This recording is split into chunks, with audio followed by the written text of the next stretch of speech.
Let's get a word on the big stories of the day. Oscar Redrop, former number 10 advisor, is back with us. Oscar, good afternoon to you, sir. Good morning. How you doing? Good morning. Afternoon. You see, that's the problem with digital ID, isn't it? Makes your brain go funny at the mere thought. At the mere thought of it, we discombobulate by the second. It's interesting.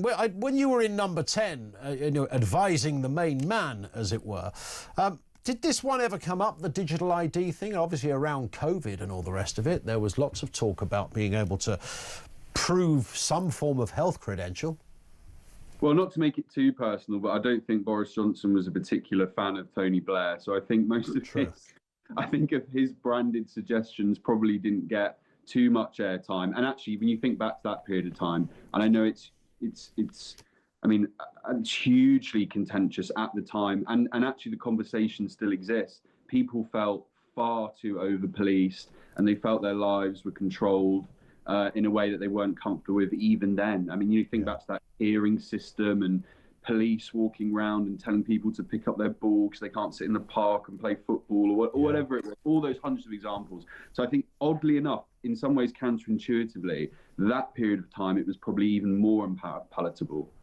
What was that much of a conversation, that side of things? I mean, obviously, you're working in number 10, the pressure is on, there's a pandemic snaking its way around the world. You know, we can look at it now and say, well, you know, clearly not quite as bad for some people, but horrendous for others, those that died with COVID, who wouldn't have died. You know, those numbers were significant, far worse than influenza. You know, people were dropping. And even those that did, I've got very fit and healthy mates who, in their kind of late 20s and 30s, who, you know, had a pretty rubbish time with COVID, really unpleasant experience. So, yes, it was real, but, you know, we look back now and go, OK, we could have managed it differently. But at the time, when it could have been the next bubonic plague, or that's what was considered, was there even room for a discussion about civil liberties? I mean, I went in at quite an interesting time, which was when COVID was starting to phase out a little bit, and our lives were getting a bit more structured and a bit more normal. And I think at that time, the civil liberties argument began to get really heated, because I think in the white heat of it all, I think people accepted these emergency measures and, you know, completely, and we heard the phrase countless times, unprecedented event. But the cost of living crisis, which we almost rolls off the tongue far too easily these days, was that wave. You know, we think about, of course, a medical public health wave, but the economic wave was the one that was coming down the track. And you had businesses, local, small, medium, you know, huge retailers, the list goes on, who were absolutely on their knees. And there was an element of needing the public and wanting the public. And of course, the public also wanted to, in many ways, many parts of it did anyway, to get back to normal life, in terms of actually getting footfall again, getting the economy moving again. And we are still, and I know it's something that Rishi used on the campaign trail back in 2024, you know, global, you know, the Russia-Ukraine war, COVID, you know, and I know people don't like to hear it because it sounds like politicians making excuses, but the cost of COVID, I mean, we are still seeing day to day now. Yeah. Do you think, I mean, just to tie this back in with that story of digital ID, which advocates of this argue that it will save squillions of pounds in lots of areas because of its sort of hyper efficient way of working, particularly areas like the NHS. So it's got there's an economic benefit, an economic sense to it, it is argued. Do you buy that?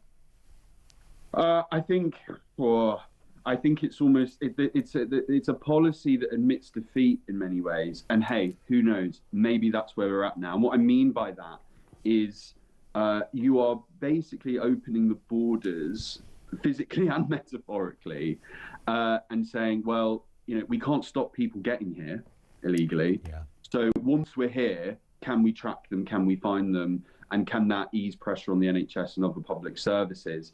And, you know, and I hate to be too political about it because I think people get quite sick of that sometimes, but you will see the right, the centre right and, you know, inverted commas conservatives say that we need a deterrent. We need an enforceable deterrent to stop people getting here illegally in the first place. Everything after that kind of feels like an admittance defeat or window dressing. And then it also impacts people who probably feel, who just, really regular tax-paying British citizens who feel really uncomfortable about ID cards and having their every movement and, device tracked and et cetera, et cetera. So it's an admittance of defeat in my view.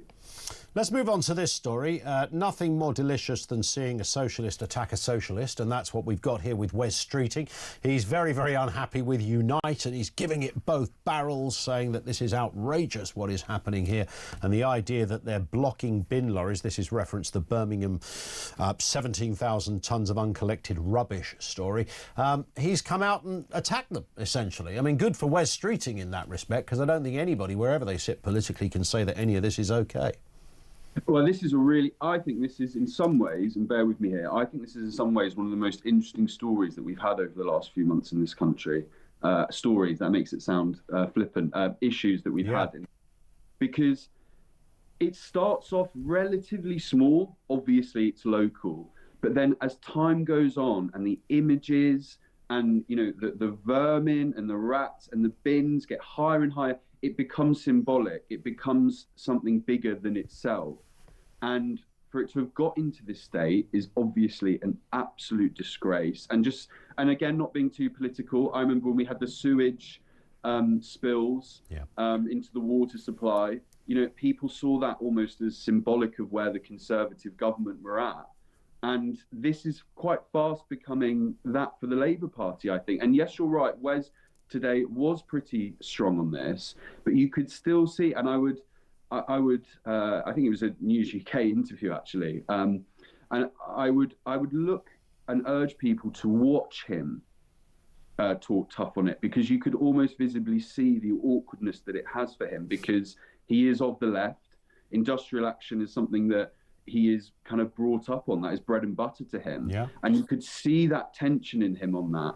And honestly, I really think this story is going to grow and grow and grow if it isn't sorted out, because it is, as I said, it's becoming symbolic for people. It's becoming, is this the country I live in? Yeah, and I hear it. Obviously, young bucks like us don't remember the 1970s, Oscar, but it's referenced a lot, isn't it? That, rubbish piled high, people couldn't bury their dead. Anyone who's a student of politics, will be aware of that era, regardless of whether we specifically remember it.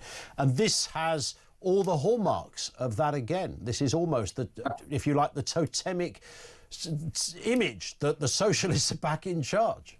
Absolutely. And another thing that is like a double injustice and a double dagger to the heart of many people, I think, was that around this time, and yes, they're not technically directly related, but unfortunately, newsflash, that's not how politics always works, is that this was happening at the same time that MPs from that part of the country were campaigning for an airport to be built in Pakistan.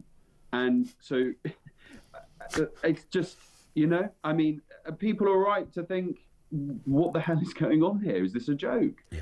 And, we see, again, we talk about it quite a lot, but the reform surge that continues in the polls, and what they tap into, which a lot of the political, and I'm using their language here, political establishment, political elite, often forget, is the basics. And reform, as they build out their policy agenda, and you can just see the language they use. They just absolutely hone in on those basics, the basics of serving the British people. It's that, isn't it? It's that kind of voice of common sense that many feel has simply been missing completely from British politics.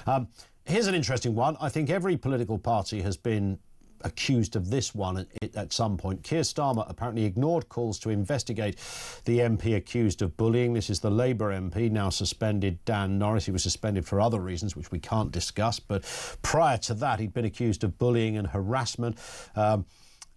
Former charity boss Andy Knott alleges that Norris forced him out of his role after disagreements over Labour's hunting ban stance, and it was there that this apparently happened while working alongside this charity. Labour were aware of it, Starmer was aware of it, did nothing. I mean, how many times have we seen that story repeated?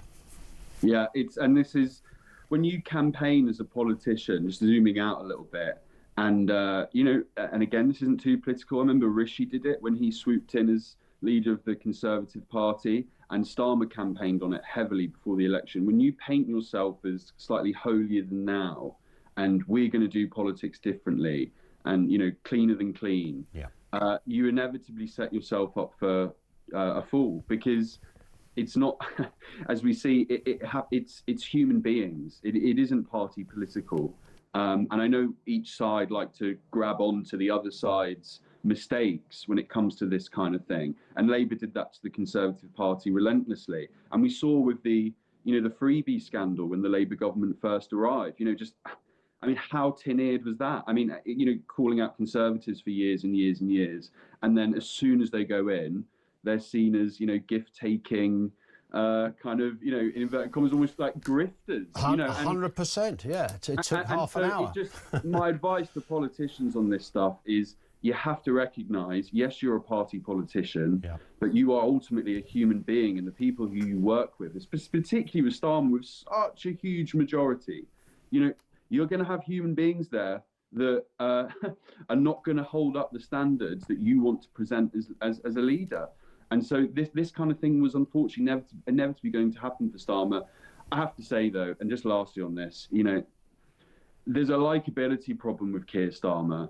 And, I don't, in fairness to him, I don't think the British public saw him as a particularly warm, charismatic, and sturdy guy as it was, to be fair. Yeah, I think that's becoming ever more evident, by the day.